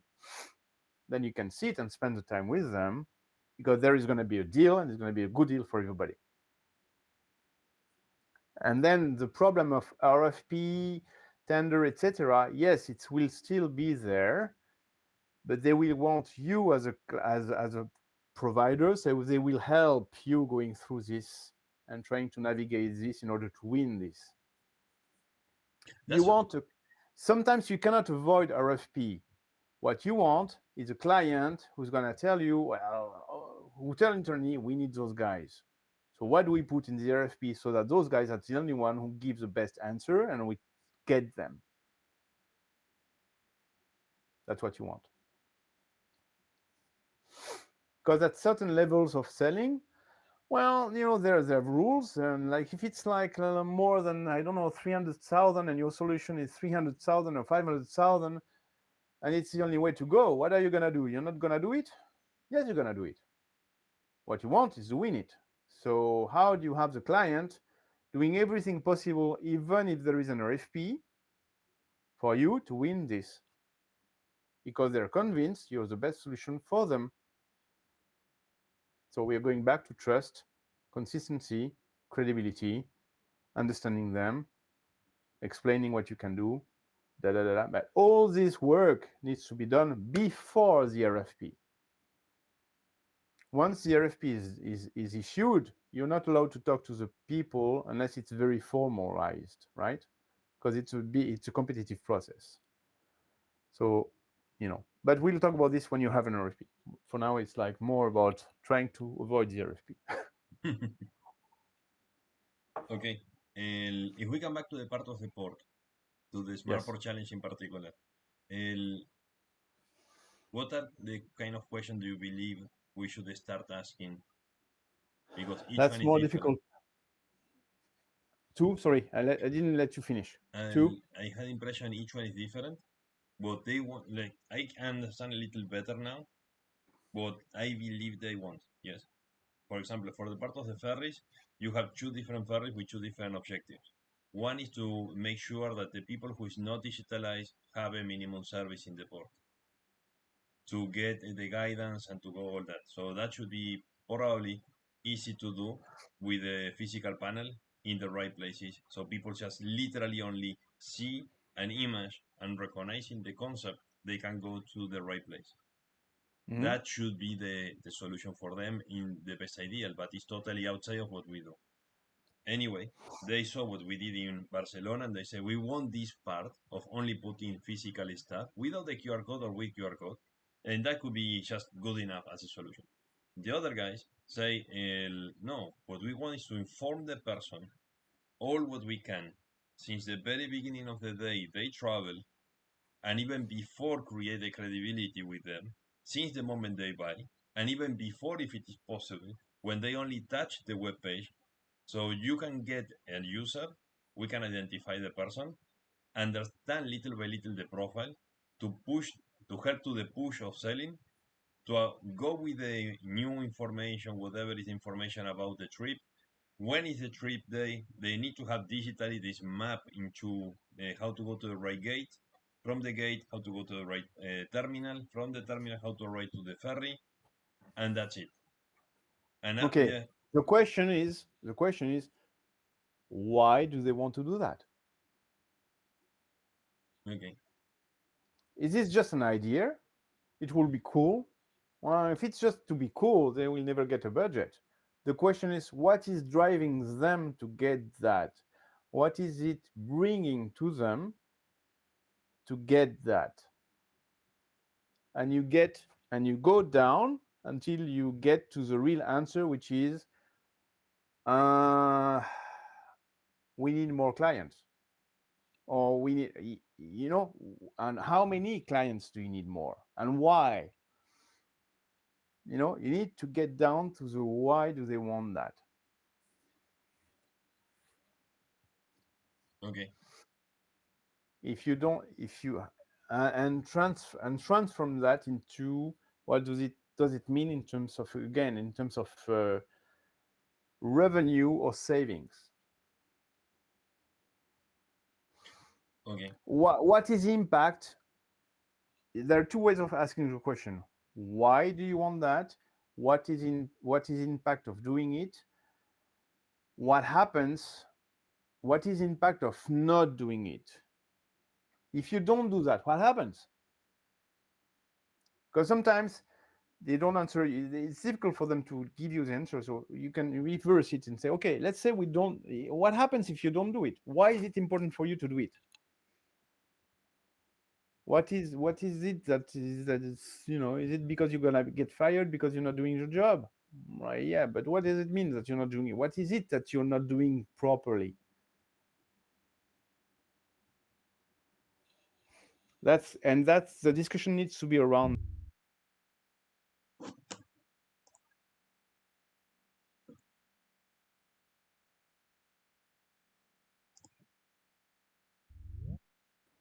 Does it make sense?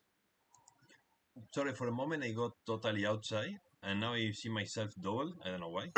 Sorry for that. Could you please repeat the last part? So I I was don't know. until it Yeah. was you were in the what that means for them, what happen if nothing happens.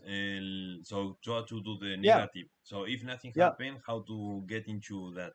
When you say about What? the example of the person may get fired, what means he's not doing a proper job? Yes. So what is it exactly that they are not doing properly? No, what is the impact if they don't do it? What is the impact?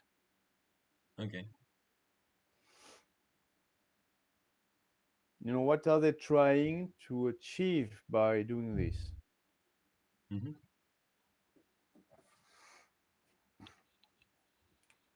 And put yourself in the shoes of the manager of the manager of the manager of the guy you're talking to.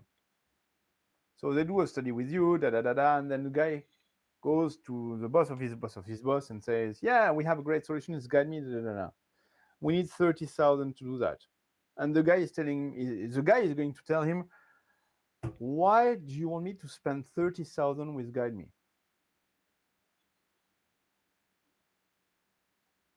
I see. That's the question. Why do you want me as me the boss? I am the boss of your boss of your boss. I'm the final signatory for this. You tell me it's gonna cost me 30,000. Okay, what's in it for me? What's in it for us? Right now we are not doing it. So what?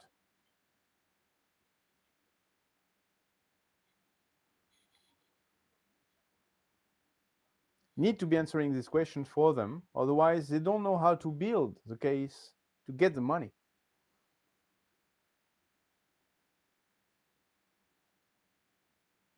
And that gives you also a timeline, because when the guy is telling you this, you can tell them, okay, but when do you need this for?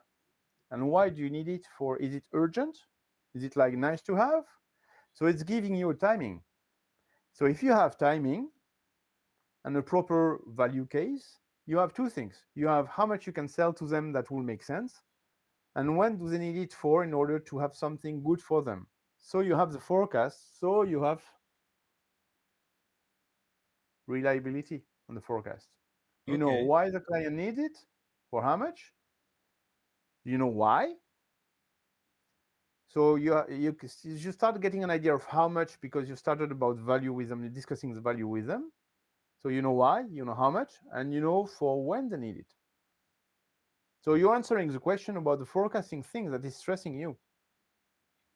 So most of the time, and I'm just realizing this with you guys, you see, it's always good to have this type of discussion.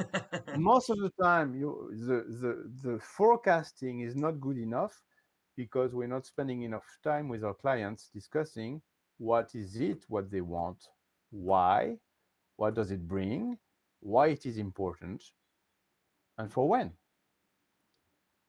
So instead of thinking about selling, we should be thinking about what they need, why, when they need it, and why. Okay. Yeah, why and then sell. First of all, the Why? why. Why do you need it? Explain me. Well, yeah, sorry, I don't get it. Can you repeat, because it's too many information here. Why is it important? Uh-huh. Okay. And once you have those questions, answers, then you have a proper forecast. Okay. All right. So it's more conversations. We need to be having more conversations. We need to stop having the fear of how difficult is going to be each of those conversations, or what could be the Yes. answer, or because if we don't have a client at the end, because or they have the answer, or they don't know the answer, or they are really setting up the meeting in a way it is just a nice to have, and probably Mm-hmm. the expectation is what we need to attack. It is not a nice to have if we are right to have a real why by them hypothesis of how much money they can save or win. Yeah. And that's giving you confidence, because by doing this, you're doing a proper job. Are you doing this business for fun? For just yeah, that's fun, guide me, da da da da da. I'm a CEO. One option. Two option. You're doing this because you like it. You want to do it properly. It's a real job, professional job, consistency. So you need those answers. If you want to do a proper job, if you can even tell them, if you don't give me those answers, I cannot do a proper job. Mm-hmm. I want to do a proper job for you guys. We need to Yeah. sit and discuss. You don't want to discuss, you don't have time. That's fine. It means there is no deal. So I don't spend money with you guys. I'm gonna do something else. And it's and you will sense this, so you will know it's not a good deal. So we'll stop trying to chase this because you know there is nothing behind because they don't answer. If they don't answer, it means Mm. there is nothing behind, either because it's just an idea or just because they're not mature enough. Fair. Keep in touch. Gentle. Keep it warm. See you in 6 months. Okay. You need Okay. to have real discussions. Real. You will never have all the answers. Never. But you will start having good discussions about okay, what is the real thing? Is there a real deal or not? Can we really help you or not? Yeah. Given this, you've seen the saving we can do together. Mm-hmm. So do you think we can sign this faster so you can implement faster, or do you think it's ready in 6 months because it's too difficult? 6 months. Fair. Forecast in 6 months. But there is a real deal. Okay. Okay. Yeah. It's a lot to Thank you, digest. Yeah, of course. Of But course, I of like the course, of summary course. you put in place, that the consistency of putting away first is part of the literally unlocking the person doing this. In this case, we setting up the way we need to target these meetings is much more professional with these particular objectives. It makes it much more easy to see clarity on the process. Yeah. You're not selling chairs. You're selling a bridge, a power plant, a plane. Mm. That's what you're selling. You're not selling a chair or a radiator or a warmer or a washing machine. You're selling something that is complex. So you need info, data, and you need to share those with the clients and understand what they want to achieve, what they want to achieve it. Think Yeah. about it. I want a power plant. Really? Yep. Okay. Why? Uh, okay, no deal. Right? You Mm-hmm. need, it's like, right? That's That's the essence. Yeah. yeah. Yeah. Okay. Yeah. Got it. Um.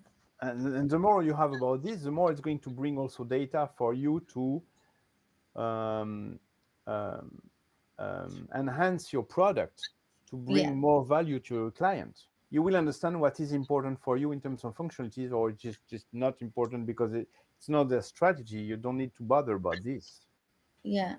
That's why going to Malaga was so good, Juan, because we Yes, actually understood where Guide Me could be used and how it could be used. Um, because for me, it's more clear for ports and cruise lines how it can be used more than airports. yes. Um, yeah, basically. So it's something, yeah, it's something we need to dig deeper into.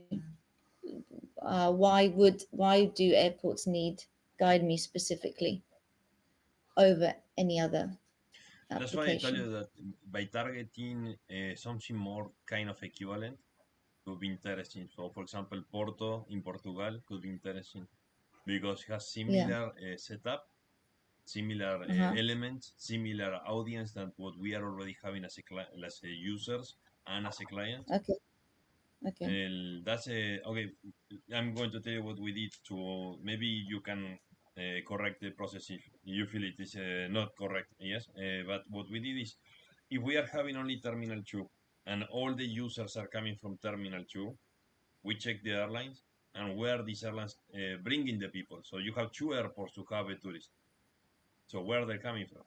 So by checking everybody where they are coming from, we check basically where we should go.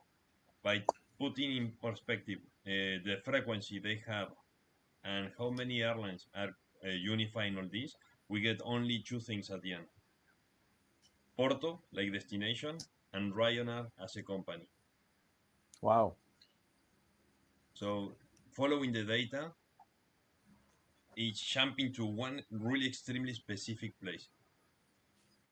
And that is why I was into like, wow, okay, following the data is really discovering for us something we couldn't think about this if we were thinking about only the ports. But when you put in perspective what we do have achieved today, even in the scenario that we are as it is right now, we are only in Terminal 2, that magically reduce everything into, okay, low cost coming and going people. And that is exactly the cruise companies. Low cost and ferries are low cost. By understanding that we are in the low cost users, putting away everything else, even if it is not the best scenario for the airport, it helps us to understand that the extremely next step should be Porto. We should be going there, we Wow. should be speaking there, we should be, because that ecosystem is identical to the one to Marseille. So even if you will have the same difficulties as we have right now in Marseille, it should be considered the minimum difficulties we should have at the moment. If you follow Okay. Wow. only the cruise companies, That's impressive. it was giving us Italy was giving us a lot of places everywhere. If you follow the ferries, I did the same. It was a little everywhere. Now it's the north of the north of Africa and so on. But when you follow the accumulation of all the data together, you get something extremely simple that we didn't pay Interesting. attention before. It's just because we were thinking like only port, okay, the next port, airlines, okay, the next airline, but we didn't consider that game is only one thing. Therefore, all the data is only one. Okay, so how we should move, because the next hub of all what we need to continue doing what we are doing now is important. Maybe. Well done. So only following data takes you to different places. But again, we are not going to stop doing the rest, because if you look only Oh, yeah, France of course, and of you course, put of course. away other Europe, you put only in France, the next step is evidently for us is Nice. Interesting. After is Toulon. So we have this element that are, if you follow different segments of the data, is pushing our attention in different places. And one of the things that I am totally afraid, but as time passes, is eating all the time the chances, is where we should put the attention. If you are a laser focus, where we need to put those attention, those energy, those everything? And that is a really tricky question. So in general, we can say, okay, so far, we can let the ecosystem also push us, like the ferries. It's an expansion of the ecosystem, of the momentum we created over time because we touch and we deliver the service in the port of Marseille, in the cruises, and now they want us to expand into the ferries. Mm. So it's a little splitting attention, but inside one idea. I think we can do exactly the same in Nice, exactly the same in Porto, exactly the same in all what is missing in Barcelona to touch. Frankly, I don't know. At this point, we probably need a specific discussion on this one. Okay, Yeah, because it's a tricky one. We probably need to discuss more specifically this one. Where do you need to focus your attention? okay. It's not an easy one. It's frankly not an easy one. Because the other point is that we are trying to target everything we can in LinkedIn, but well, as soon as you start the activity, you see you can do everything because digitally all the planet is available. But where to put the attention on, with whom we need to sit, with whom we need to push as hell to get the meeting is different because options are everything. So alternatives are everything, and the fear to lose the that connection in particular is something that put us a little scary. Yeah, on this one, the problem is first first normally what happens is you start having the attention on the ones that are answering you, because you cannot force, as we say in French, we have a saying you cannot force a horse to drink. It's not a horse, but you know those, Yeah, that right? expression. Yeah. Yeah. So at some point, if someone is not answering you, either you change the person because you're sure there is something to bring on the table here, or you Mm. forget about it and you wait. But Mm. if they don't answer, they don't answer. Huh? So that's Mhm. one thing. And the second is like, what is a specific target on a specific market? Like, do you target more the CIOs or the who do you target? Is more about your strategy given the market, Mm. and it's another one. What right now? What is your product mostly ready for? What is it really? When you look at your solution, what is it really?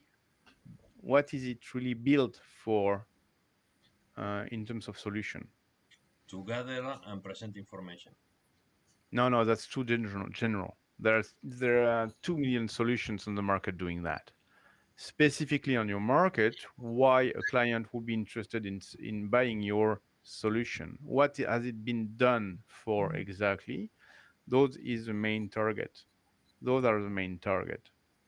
So you should first target those ones because those are the ones who are going to be interested in the first place, calling you back in the first place, being interested, being able to. What is a what is the solution that is making more sense to be provided with your software as it is now, The right? people in user experience of the airport or the port, because they want to have the continuity of the understanding and the Voilà. data of the people. This I understand better. This makes sense. So this gives you the target that you have in terms of people you want to talk to. And this always already gives a bit of answer of why they should be listening to you, because it's probably going to da da da da da da da da da. Oversell after, understand now, and Voilà. create better products for the future based on what they already have in the channel. Yeah. So this is what you need to target, because this is where people are going to listen and call you back and buy from you. Mm. The rest is probably next year. The other things you want to do is probably for next year. That makes sense because in order to build what you want to build for next year, you need cash. So you sell to your target audience, and with this money, you invest on what you want to develop for your next target audience. That's fair enough. How do you feel it, Elizabeth? Okay. If you need to answer the question, what it is really built for GuideMe, and if you need to go through the same question. Versus. Otherwise, you're going to keep running like a rabbit trying to target different people, and nobody on you will try to talk to 100 people when actually only two are going to listen. So you Well, really yeah. don't. This is the whole problem. It's like trying to talk to someone, but not really understanding how you can help them properly, but still trying to talk to them. So again, it goes back to the Malaga thing. It's clear that there is a need for people trying to sell their excursions, and it's up to 50% that the maximum, I think, of people who the maximum possibility that people actually buy these short excursions is 50%, which is not that much. And that's a good figure. So I think where GuideMe comes in is to actually help um, cruise lines maximize their profits from that um, angle, That's very good because you have something very straightforward to explain. That's beautiful. and also to give to the city where those tourists are exploring. So Now to the bring yeah. economic growth to that When you place. have that, the next question is how do you differentiate from the competition that you're starting to have? Mm. That's Okay. another one. That's less in priorities. That's behind because first you need to get interest from the people, and with what you just said, you will get interest from the people. When in the process, at some point, they're gonna ask themselves, okay, they're great, they're doing a good job, they might do a good job, but why them instead of someone else? Mm. Well, I think because Guide Me offers the map, the wayfinding as well as the itineraries. It shows people how to get around as well as what to do when they're around those places. And that's So wonderful to have an answer like that. Now, the next question for Juan, and sorry I cut your words. You didn't finish. no, no, no, Sorry. that's it really. Yeah. Yeah. So once you have that, that's the question. That's the answer from today. For today. Now, Juan, in your job of CIO, so CTO, more like it, like development of the solution, you need also to answer the question for tomorrow. Because guess what? While you're doing your business, some other companies are trying to do the same thing than you, providing the same answers than you. So the Mm, functionality you have now, they will have in a few months' time. mm, So what do you need to develop for next year in order to stay ahead of the competition? And that's good because this gives you the content. So for the webinar you will be having in 3 months' time, telling your prospects and your client, hey guys, in 6 months' time we will have this as well. Ah, interesting. mm. So you're still ahead of the game because those guys I've talked to, they don't have that. No, they don't, but we do. Interesting. Yeah. The better strategy I discovered that it is the one I believe we can put in place is the one that when authorities come to select us. When an authority, any authority, select GuideMe, it is becoming a must-have for everybody else. So, from my point of view, I believe that we can make this and win time in the middle, and it is the expansion is different to the commercialization. So the expansion is you need to have Big Daddy saying, come to me, I select you, come here. And the other one is, as Elizabeth mentioned, is why the private company will play along with us. If you change the part of the ferry, the cruise, and you put any other company, you can almost say the same pitch.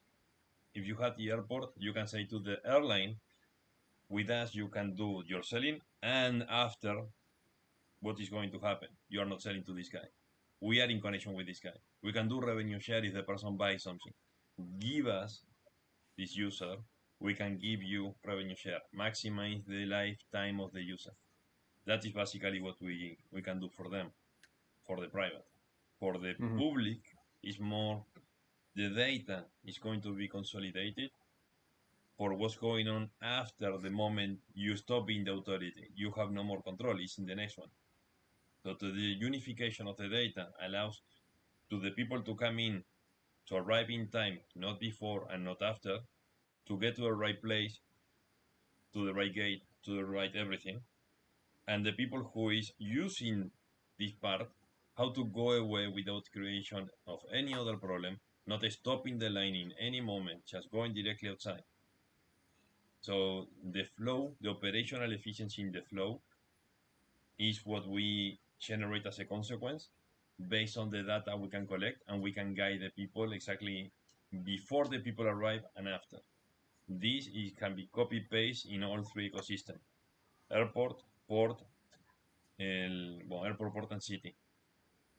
And that Mm. is what I believe is the why how we stay ahead is by listening this the three heads of this monster to keep it how they want to play together. This is the what it is called here collaboration in big, and that is something we also copy paste basically.